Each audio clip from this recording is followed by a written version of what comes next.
Bonjour, d'abord un grand merci pour cette sélection, j'en suis très, très touché, très honoré. Euh, Bah oui, je pense qu'effectivement la littérature elle a beaucoup à voir avec la résistance. Et alors, dans certains cas, c'est spectaculairement vrai. Il y a des livres qui envoient ceux ou celles qui les écrivent en prison, qui leur font risquer leur vie. Enfin voilà, moi, évidemment, c'est pas le cas, loin de là. À plus petite échelle, je pense qu'il y a quand même souvent, enfin, il y a une résistance dans le fait de décider de nommer des choses,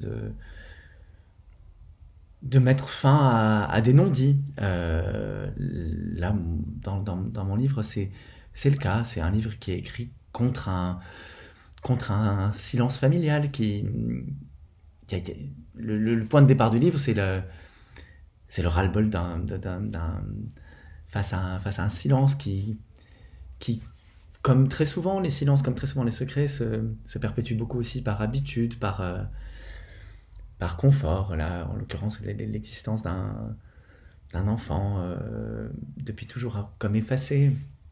Et, euh, et, euh, et voilà, je pense que oui, la littérature, elle a à voir avec l'inconfort, avec le fait d'affronter l'inconfort. Là, moi, voilà, si résistance il y a dans mon livre, je pense qu'elle est du côté du fait tout simplement d'avoir écrit le livre, tout en sachant que c'était un livre qui, a priori, ferait pas plaisir, et donc d'être passé outre sorte d'interdit familial. Il y a des résistances plus spectaculaires sans doute, mais celle-ci, elle était réelle dans mon cas. Et je pense aussi à la figure de cet enfant qu'on voit donc dans le taxi. Je pense à cette scène qui est au cœur du livre où on le voit euh, qui va affronter son destin.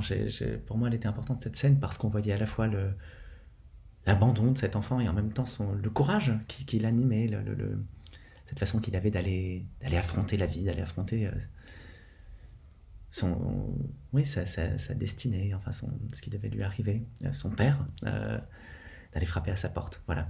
Euh, Merci en tout cas et à bientôt.